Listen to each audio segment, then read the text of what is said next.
So this video is for family members, loved ones, people in general that care about individuals with Stargardts but who don't know how to help or what to do to best support them. I've received several messages from loved ones of individuals with Stargardts over the past 2 years or so that I've been making these videos, asking those questions. How do I help them?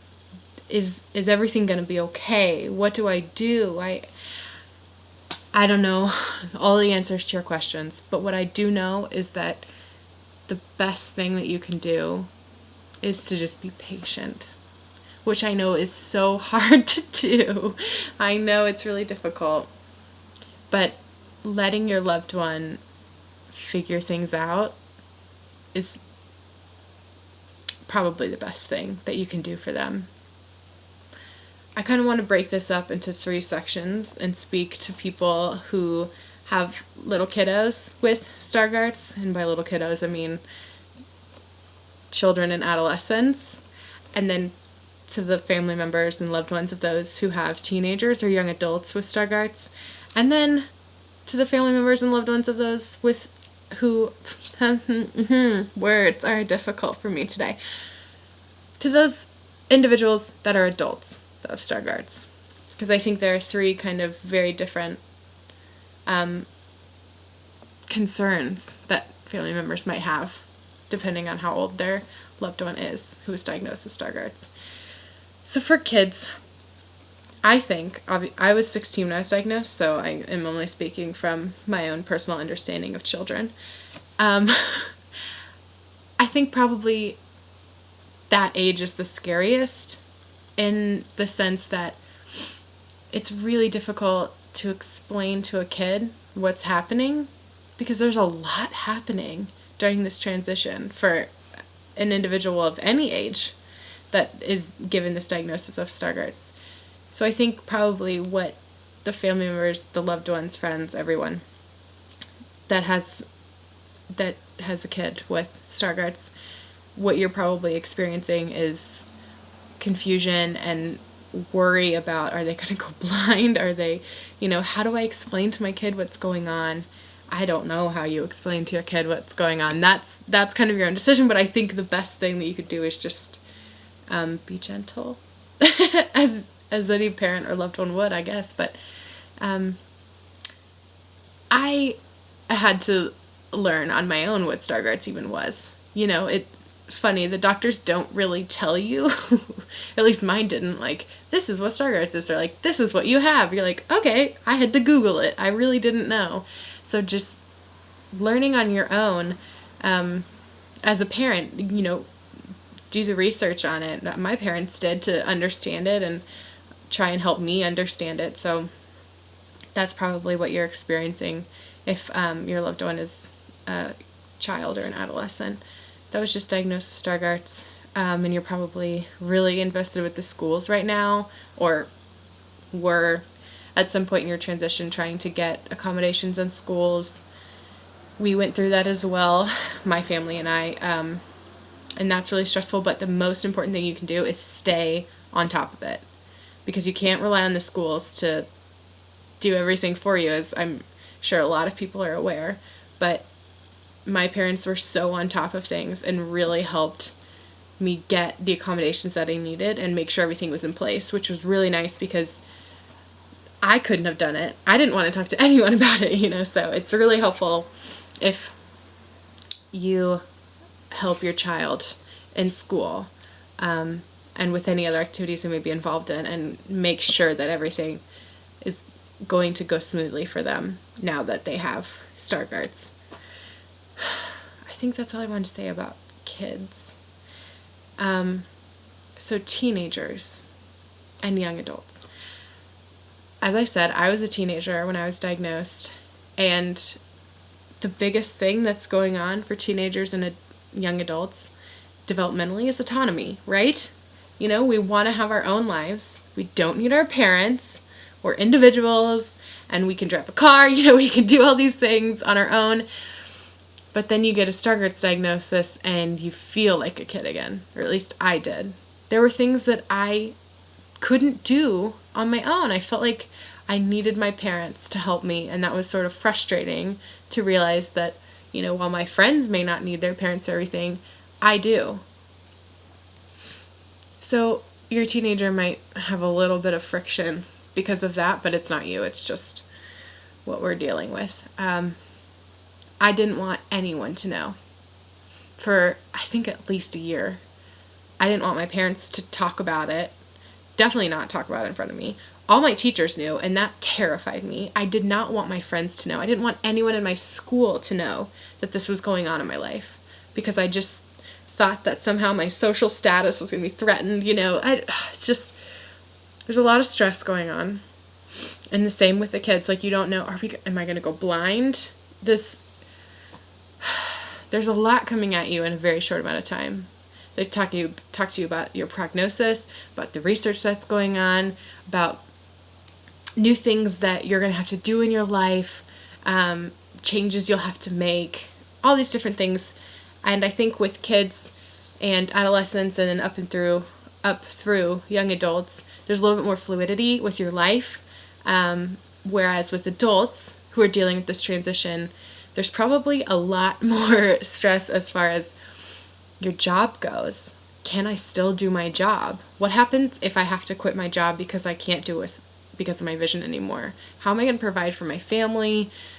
How am I still going to be able to drive my car? I mean, I don't know. I can't even imagine that stress of having to deal with this transition when you are pretty stable in your life. So, all of that said, the best thing you can do, especially, teenagers through adults, is to just let them lead. And just know that your concerns and your worry for your loved one are completely valid. I can only imagine how it feels to have a loved one who is dealing with it. But as the person that is dealing with it, what mattered the most to me was that my family let me figure it out. Because at the end of the day, I'm the one that has the vision that's impaired. And I'm going to make the decisions that are going to be the most beneficial to me in my life and what's going to help me be successful. And if it doesn't even matter the decision, as long as it is going to make everything okay in my life, then I'm going to do that. Even if it's, maybe not something that you might agree with. I don't know. I'm kind of thinking in my head on my own decisions that may not pertain to your life. But luckily, my family has been super supportive and has let me make those decisions and figure things out.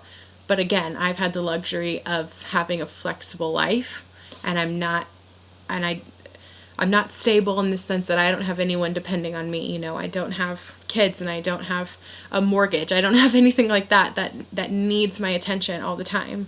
So I'm able to switch around and make decisions. And if I did have a job, I would be able to, maybe find something different that suited me better with my vision. But I can completely understand how scary and stressful that is for those of you with loved ones who are adults who are dealing with that and that transition, and how scary that is. And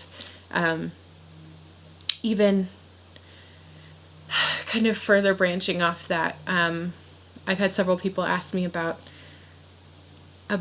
kids, about individuals with Stargardts having kids. Are the kids going to have Stargardts? Are they going to go blind? Are they going to have issues? The thing is, I don't know. I don't know the answers to that. But I do know that if they do, it's okay. I'd like to think it's okay. Maybe some people would never wish Stargardts on their worst enemy or anything like that. I don't think it's that bad. It's not fun, and life could be easier without it, but it's not a death sentence. I'm not completely blind. My vision has plateaued. Ever since I was diagnosed, it has been the same. Hasn't gotten worse. Unfortunately, hasn't gotten better, but, take it where you can get it, I guess. But I wouldn't be so negative about Stargardts in that way, because I think that life could be a lot worse. I could be blind. I could be completely impaired and not be able to live my life the way that I do, live an independent life, which I do. I take public transit. I can drive my car. I'm in school. I can do all of these things. that anyone else can do. And I have a visual impairment. So what? You know? You learn how to live your life in a way that makes sense to you and in a way that is accessible to you. And that's just something that your loved one will have to figure out, you know, and it just takes time. No one taught me anything, you know, I just kind of had to pick things up as I went along. And as I've said in past videos, I truly believe there's no better time to live with a visual impairment than right now, as opposed to maybe the future where it didn't exist. But speaking, you know, in the past to the present, now is a pretty good time because technology is amazing and it helps us so much. So I don't think that it's the worst thing. I don't think Stargardt's is the worst thing that could ever happen to anyone. There are plenty of things that are worse than Stargardt's. But I do completely understand how vulnerable everyone feels during this transition. The individual with Stargardt's and their loved ones, meaning you, who is watching this. Or maybe you have Stargardt's yourself. Whoever is watching this. Actually, just corrected my own grammar. But the important thing is that what you're feeling or what you have felt during this transition is completely normal and valid. And I know it's scary. And I know there are so many questions running through your head, so many things that you're worried about for your loved one. And I think it's amazing that you care enough about your loved one to seek people out like me or seek any sort of information out about how that may be able to help them or help you help them.